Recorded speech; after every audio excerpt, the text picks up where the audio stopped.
Dubster Dive! Seriously, we take a look at something English dub, and but you know how it is. You're here, and this time for something that isn't very good. I guess we broke the rule. But you're doing it all wrong. You're not reading this off at 1.5 speed. Yeah, so as you all could tell by the title, it's Tekken the Motion Picture. Last time we covered Tekken, it was with Netflix Bloodline anime. I wasn't a big fan of that. I'll probably link that below or something. But this time, we're covering the movie from 1999. Okay, so it's going to take a little explaining. It's not really a movie. ADV called it that because they're ADV. And it is rushed as hell. Do you like messes, Die? Yes. Okay, so let's get into this. Tekken the Motion Picture was actually 2 OVAs produced by Studio Dean, people behind Konosuba and OG Kenshin, which are probably the 2 best things they made, and in conjunction with Sony Music of Japan, ASCII Corp, and of course Scamco Bandai. It was released in 1998 before ADV would pick up the rights to the 2 OVAs, stitch them together, labeling it the motion picture, and dumping it out in 1999. And yes, this whole thing tries condensing the entire plot of Tekken 1 and a bit of Tekken 2 in less than 50 minutes. And some whatever the fuck the rest of that was. Yeah, let's say less. It's like 52 minutes or something like that, and then you have the credits. But whatever, it's not even an hour. And as you heard, yes, Studio Dean. I'm sure Dai's got some great things to say about the animation and fight choreography. What? Orient, eat your heart out. So yeah, this plot is basically, again, it opens up with Heihachi throwing Kazuya off a cliff. And this time, though, June is here to try explaining why she fell in love with Kazuya and they made baby Jin in the future. Because you see, if she knew him since they were childhood friends, then maybe it makes a little more sense. You know, I kind of at least appreciate that attempt. Because, yeah, in the plot of the games, there was at least some trying there. Yeah, that didn't make much sense to me in the games, I'm not gonna lie. It's like, wait, what? But he was an asshole. Why did you all fuck? I don't know. I think it's something to do with the Devil Gene wanted to pass on his successor or some shit. That plot gets weird. Anyway, so I'll probably retcon it again, anyways. This is a fighting game. Yeah. So Heihachi, you all know the rest if you're familiar with Tekken. Kazuya grows up wanting revenge, enters the King of Iron Fist tournament to seek retribution. And this time, though, June is there because she wants to stop him from giving in to revenge. What's hilarious, though, is there's literally moments where she says to Kazuya, "Why are you so filled with hate? What happened to you? How have you changed so much?" And then she just goes, "Is it because your father threw you off a cliff?" Yes. It's like, what? It's like you weren't there. What is this?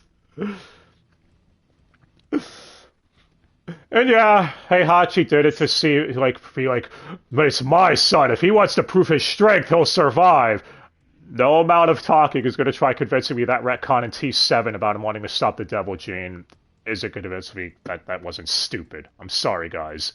I thought that retcon was retarded. You can't retcon Heihachi to me. Anyway, though. Wow, I thought you were going to say something. I'm sorry. I didn't mean to cut you off. Nothing. Yeah, and so that's the main plot, but then they dump in subplots, like the Williams sisters, Nina and Anna, and they do them really dirty in this, if you're a fan of them. They angrily... Also like exposition. Yep. Also Michelle Chang, who also angrily exposits her backstory during her fight against Kazuya. About how she wants revenge against Heihachi. Get in line, bitch. Everyone on the roster does at this point. You're not special. Yeah, or Jack 2's motivation to save the little girl he's with. Again, all exposited to you, as well as his creation.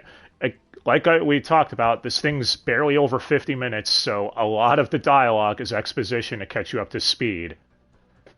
There's literally a moment where Lei is talking with June, and he's like, wait, what do you mean Heihachi's son? I thought his only son was the adopted son he had, Lee. Oh, thanks for filling us in that Lee was adopted. Couldn't have found a more clumsy way to do that, I guess. They could have. You're not giving them enough credit for how much they could fuck up. Well, anyway, that's the plot. It's a mess, but at least you could say it's not boring. And we'll get to why once we break down the dub. First, though, the music. So much like the Street Fighter II movie, ADV decided to localize it and put in their own soundtrack. You get Save Yourself by Stabbing Westward. Why? And other bands at the time, like Corrosion of Conformity, etc. Yeah, it's like, why? I miss the Alice in Chains jump scare from the SF2 film. At least that made more sense because Ken was in a fucking car, so it was on the radio. Though to be honest, Save Yourself does make really good fight music. If this weren't a better animated choreographed film, maybe it could have worked. Oh yeah, it's choreographed. Yeah, which brings us to the animation. So yeah, the OST is, again, it's localized. It's really dumb, but whatever. So animation, would you say this is Dean at their best? Yeah, I would say it has more speed. It would have more still frame with speed lines than old Dragon Ball. And that was a long-running shonen. Exactly. Yeah. Like, I can tell you one of the worst scenes. Okay. Someone is literally getting tossed, and instead of animating it, no, they flip the camera and have them land in the ground, making it look like they flew a certain distance. It's so dumb. Well, what the fuck? I guess that now time for the only reason that people still watch this film, I'm pretty sure. The English dub.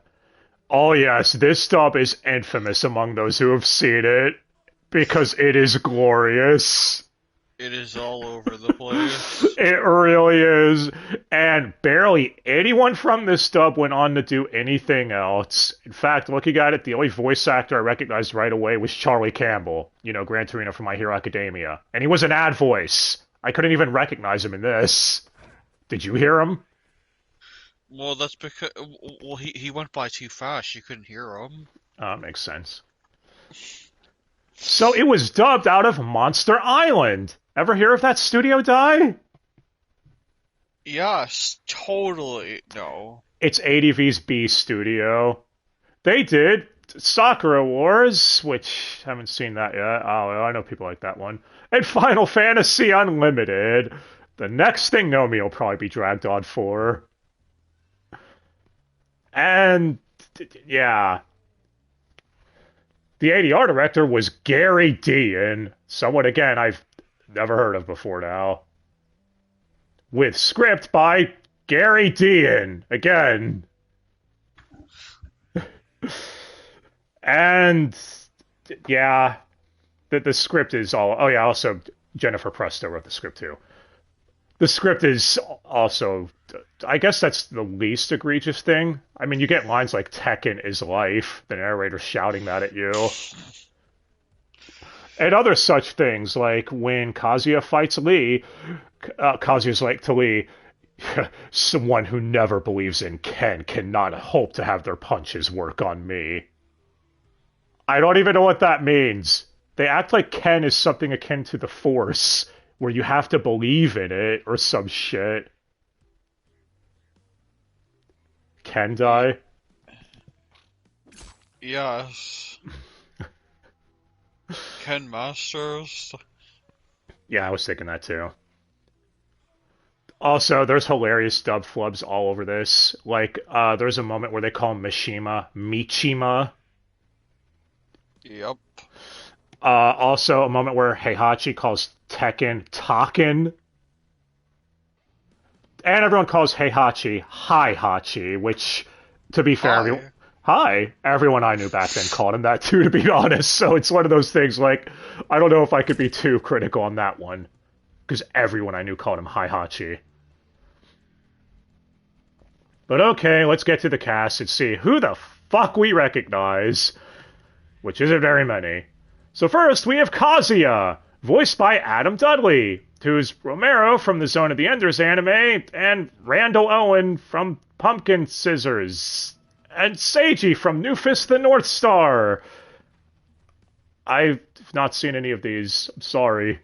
And all I could say is, his performance, much like everything else, is all over the place. But if you get in my way, I will kill you. Aw, that's sad. Yeah, and then the most hilarious delivered line is when June, at the end, is trying to stop him from killing Heihachi. She shows him a pendant with his mom's picture in it, which I'm pretty sure is the first canonical time we see Kazumi in all of Tekken. Do you think Harada knows about that? No. Yeah, he's like, He probably doesn't even remember this thing existed. yeah, Who Kazuya though could just blame goes, he's like, him? you're crying for me? The way he delivers it sounds so uninterested, like he could not give two shits, even though it's supposed to be an emotional moment. Dude, it's so bad. This dub is all over the place. How do emotion? I'm saving the best one for last, We're not going to get to him for a while. You all know if you've seen it. But after him, we have June, voiced by Adie Patterson, who's Nina from City Hunter 357 Magnum, and Yuka from Variable Geo. Also, what the fuck kind of name is this? Pyro from Legend of Crystania, the Chaos Ring. Yes. Hey, that anime sounds metal as fuck. Maybe I'll check that out someday. With that title. And yeah, she's another one that's all over the place. A lot of her delivery comes across like she does it is very emotionless too. No, stop! Don't do that! No, they might live. And we already brought up how retarded her character is, where it's, why are you so angry, Kazuya? How could you? It's because your dad threw you off a cliff? But, yeah, might not be her fault. That could be, again, on the material she was given with June, because June is fucking stupid in this. But she can sense ki, though, spirits. Keto. I mean, after her, we have Heihachi, voiced by John Paul Shepard, who's Yamamoto, and the narrator from the OG Spriggan anime, before Netflix remade it. Out of all the things to get a remake, that's just fucking random. And Tatsumi from Rurouni Kenshin Trust and Betrayal. Honestly, I don't mind this one as much. He's ham as fuck, especially at the end when he gives his speech about justice being a construct for the weak. Justice is a cancer spreading throughout society. Yeah, he goes into his whole villain monologue. And then about wanting... really hate Fontaine. Oh, hell yeah, he would. But yeah, he's perfect, ham. Doesn't he catch like a knife with his teeth or something like that when Michelle attacks him too? He catches an ox with his teeth and shatters it. That's what it was. Yeah, dude, it's so dumb. Oh, we didn't even bring up how Kazuya. There's a moment where Kazuya rips a dinosaur in half. Because yes, you do get an Alex cameo in this. There's a moment where a horde of dinosaurs attack them because, you know, that actually does sound like Tekken, to be honest. That doesn't sound too out of place. Yeah, I don't think there was a Kuma cameo, was there? No bears were ripped in half in the making of this. Well, Unfortunately. Either way, yeah, Heihachi I think was fine. After him, we have, I guess, our other main character, Lei, which, yeah, if y'all don't know Lei, he's a cop sent in to investigate the Mishima Zaibatsu Corporation that Heihachi runs. I guess we don't know the Tekken lore. This episode's going to be kind of confusing to those, huh? Yeah, exactly. He's Jackie Chan. Yep. And he is voiced by Gray G. Haddock, who's the former voice of Roman Torchwood from Ruby. I remember when Ruby used to be interesting. Notice I said former.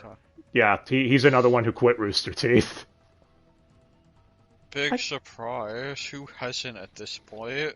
He's also Rintaro from Luck and Logic. And, yeah, he's another one where his performance is all over the place, but at least he went on to voice in other things, I guess. I think that's, again, more down to directing. Though the grunts from him are hilarious when he tries doing the Bruce Lee noises. What, you heard them? The what? Like, it's so dumb, dude. But yeah, he's okay, I guess. After him, we have Jack 2, the robot, voiced by Mark O'Brien, who's in Tekken, the motion picture, as Jack 2.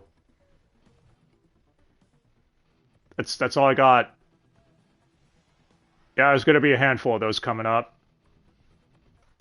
You got anything, Di? He sounded fine. I found a Canadian live-action actor with that name, but I don't think they're related. But he could have moved to Canada or been Canadian the whole time. You don't know this. Again, Jack is a robot man, so you could say maybe he went too emotionless, I guess, but that's up for interpretation. Jack is a robot, after all. But yeah. After him, we have, I might as well cover her now, the little girl that he's trying to save, who is literally just listed on the Wikia page for this as Jack 2's little girl. She has a name! Yeah, her name's Jane, if anyone's wondering. She's a sickly little girl that his whole motivation is to save her. Because he's a robot that developed a conscience. No, it's Jack's little girl. Jack 2's little girl. She's voiced by Jessica Shorts, who's Gina from Steam Detectives and Iris from the Sakura Wars OVA. And again, she's barely talks because she's basically sickly the whole series, or OVA. Oh, I can't really say anything.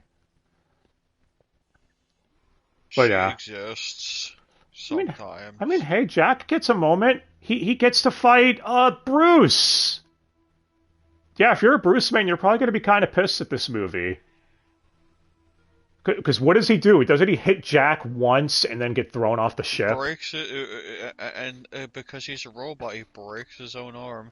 Then he gets annihilated and knocked into the ocean. Yeah, that's it. He's literally a glorified cameo. He's voiced by Peter Harrell Jr., who's only voiced in this, from what I could find, too. Again, he only had a scene, so not much to go off of. But yeah. After him, we have Dr. Boskanovich. There's a Russian doctor. He even has a silly Russian accent in this dub. And he's the one that, I guess, engineered the dinosaurs. And Roger. Because who doesn't love a Roger cameo? Actually, don't we see Roger have a skirmish with Lei for a second? What? If you can call it that. Yeah. Well, Dr. Boskanovich is voiced by Ken Webster, who's Gonzalez from Nadia's Secret of the Blue Water, and Saito from the Rurouni Kenshin motion picture? Now I'm just imagining Saito with a silly Russian accent. And, I mean, he does okay, I guess. I don't really have anything else to add about him. Unless you want to laugh at the hilarious accent.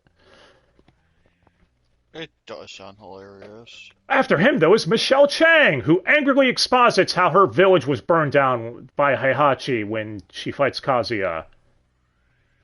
And she's voiced by Jessica Robertson, who's Chiho in Variable Geo and Rebecca Hunter in Zone of the Enders, the anime. There's a lot of overlap. Again. Hey, man, these people didn't voice in much. I'm giving what I could work with here. And again, a lot of her shit is what you'd expect from this dub, either overacting or underacting. That's really all I got. But I guess it's time for the Williams sisters Do you see what we mean about this being rushed as fuck, by the way? Look how many characters they crammed in from this.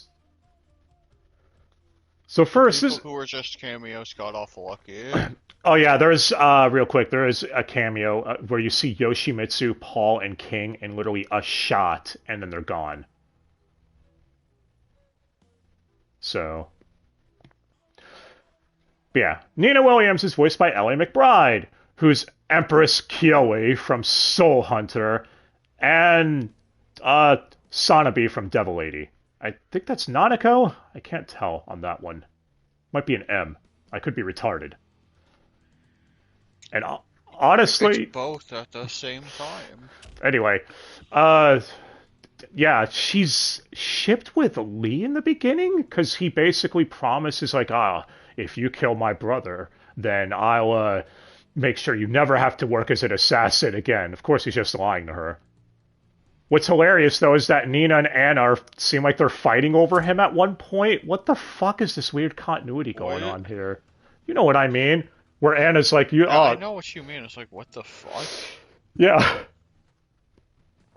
That makes no sense. Speaking of which, Anna Williams, voiced by Claire Hamilton, who's Fabula from Final Fantasy Unlimited, and Kaguri from The Adventures of Kotetsu. Again, both of them do not leave much of an impression, honestly. They just... Hell, they're even recycled as ad voices in the control room for the dinosaurs. Yes, they really recycled ad voices in a movie that's this short. That's alright. But alright, Dai. We made it to the main event. Lee, Heihachi's adopted son. This man deserves special mention because of one fucking scene. So, he's voiced by David Stokey. What kind of fucking last name is that? Master Gear from Jing, King of Bandits. And Gunther from City Hunter 357 Magnum.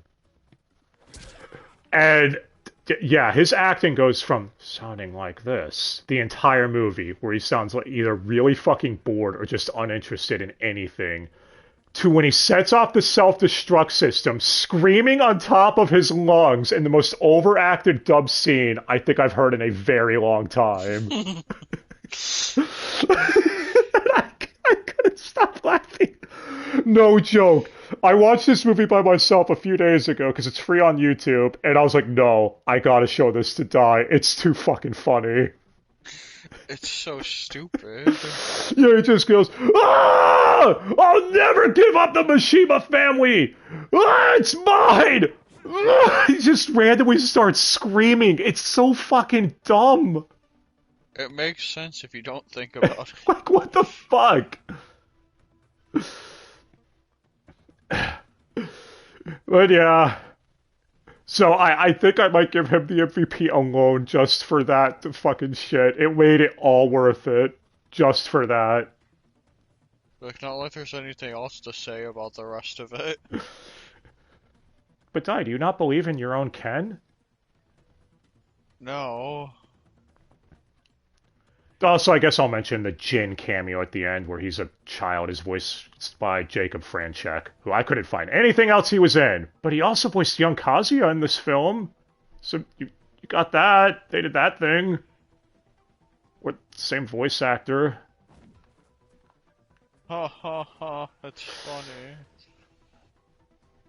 But yeah. I mean, what else can we really say about this film? People know what it's all about. If you've seen it, it's rough. Street Fighter 2, the movie, this is not. You're not putting enough emphasis on film. You need to make sure the air quotes are there. But yeah, the air quotes are there, I guess, since there were 2 OVAs originally. Which brings up the point, why were they just 2 OVAs? Why not make this a full series? If they made this like a 12-episode anime, it could have worked. With Dean, no. Definitely not. Oh yeah, well, from what you're telling me with the animation, yeah, it sounds really bad. And from the comments I read online as well.